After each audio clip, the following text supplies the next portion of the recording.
Hat, sunglasses, Pepsi, notes, sources, thick skin, check. You already know. Let's go.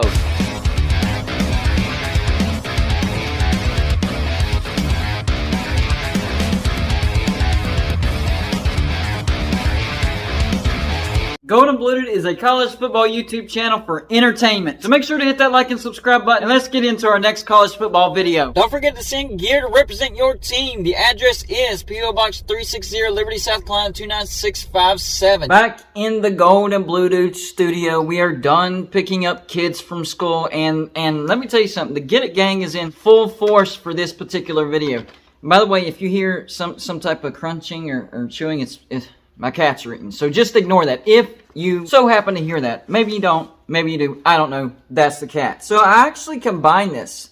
I took 3 Get It Gang comments and I'm putting it into one video. And for those of you that don't know what I'm talking about, or the Get It Gang, that's just the name that I came up with for the people that put video ideas in the comments section. Because of you guys, this thing is running smoothly in the off season, and that's tough to do. College football fans get disinterested after the national championship, especially going into February, but you guys have kept this channel running smoothly. I haven't had to think as much as usual. I mean, I do some videos on my own, of course, but I look in the comment section and you guys have great videos. So make sure to put comments in the comment section of this video and every other video, and I just might use your video idea in the next video. So 3 comments that I'm going to try to combine into one video. The first comment from a Get It Gang member is Matthew Skidmore. He's actually won some stuff on our Patreon contests. He says, well, GBD, not sure if you did a video about this, but here's an situation, I think you meant a situation, that's okay, that may happen with such a bad Pac-12 deal. Yes. Terrible Pac-12 deal. 4 corners go to the Big 12, but then the ACC is able to pick up the rest of the Pac-12, thus splitting the Pac between the Big 12 and ACC, but that probably would get ESPN to come back to the table to up the money since they are wanting the After Dark slot filled. That's interesting. But would that possibly maybe bring Notre Dame to come back to the table as well? You never know. And then Notre Dame / West Virginia to the ACC picks up again since they would all combine definitely would move the needle big time in the ACC's favor. And talk about a revenue boost. I hear you. Not sure how likely that this would happen, but it is an interesting possibility. I agree with that. I mean, a lot to dive in right there. Next comment is from Jason Chapman. Why wouldn't the ACC and Pac-12 look to merge? I know, right? Duh.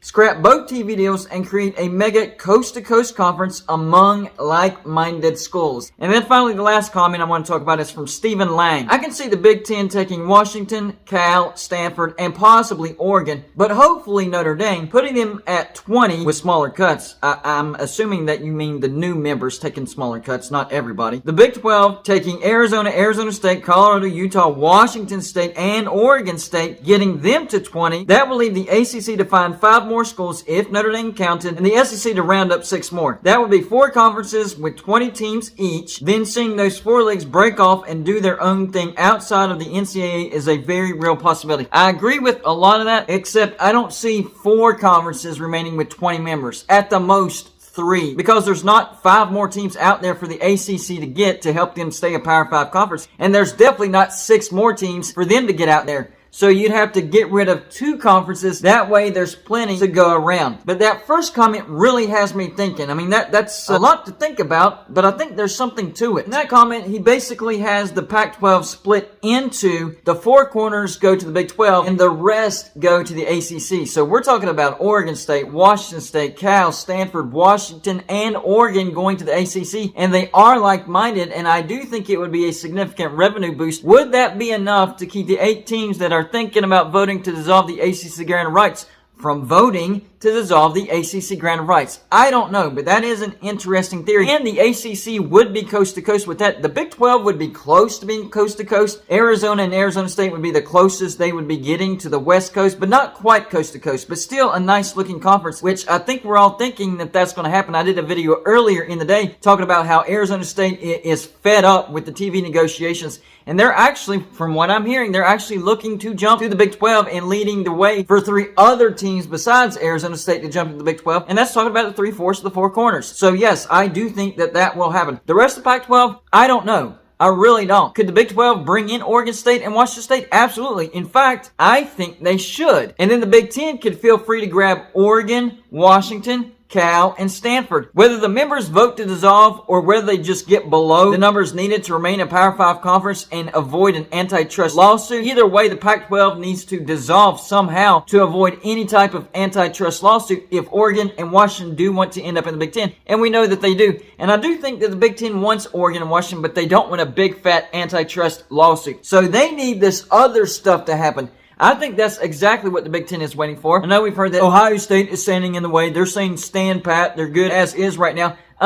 They're trying to avoid an antitrust lawsuit. So they're biding their time, and that's pretty smart by the Big Ten. So you could say that the Big Ten is actually wanting those other 4 schools to make their move first, go to Big 12. That way that could get the numbers down to where the Pac-12 could dissolve, and poof, no antitrust lawsuit. Pretty smart if you ask me. And I do think that's the thinking for the Big Ten right now. As far as the rest, the Pac-12 going to the ACC, I really don't see that happening. I think the ACC is in danger as well. I think they missed out on a big-time opportunity by not bringing in West Virginia. I know. I'm a West Virginia fan, of course. I'm going to say that. But there's a lot of built-in rivalries. I think West Virginia would make a ton of money for the ACC. But I do think that that ship has sailed. I don't think that that's going to happen. So the part where you're saying maybe that gets the ACC thinking about West Virginia and Notre Dame, I just don't think that's going to happen. Could it? I guess possibly. I mean, I was talking about it big time this past year, but I just think the timing was off. But in both of these scenarios that I wrote down, the Pac-12 is done, and I'm sticking with that. I don't think the Pac-12 has any hope. Scenario 1,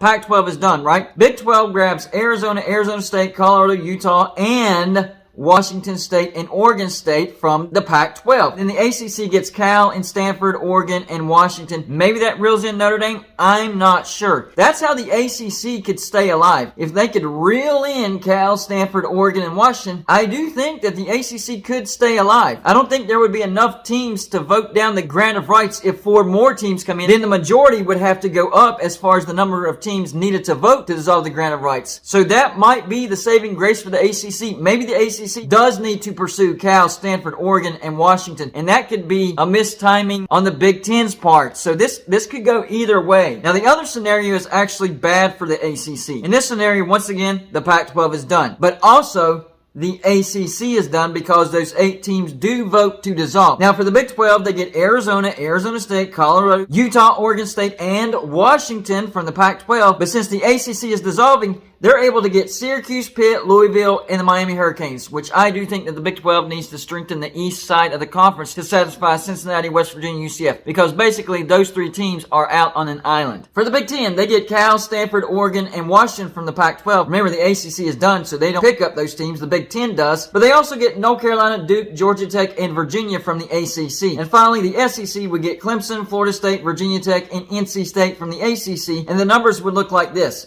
The Big 12 would have 22 members, the Big 10 would have 24 members, and the SEC would have 20 members. So y'all let me know in the comments section, which one of these do you think is the most likely to happen? You think the Pac-12 could get split in half? 4 corners, Washington State and Oregon State go to the Big 12, then Cal, Stanford, Oregon, and Washington go to the ACC? Or do you think it's the second scenario, where the ACC also gets split apart? Big 12 grabs Syracuse, Pitt, Louisville, and Miami Hurricanes from the ACC, Arizona, Arizona State, Colorado, Utah, Oregon State, and Washington State from the Pac-12. Big 10 gets Cal, Stanford, Oregon, and Washington from the Pac-12, North Carolina, Duke, Georgia Tech, and Virginia Tech from the ACC. And finally, the SEC gets Clemson, Florida State, Virginia Tech, and NC State from the ACC. Or do you think it's the third scenario where the ACC and the Pac-12 just straight up merge that's the most likely? That's all I got for you for this show. Like and subscribe if you haven't already, and I'll see you on my next show.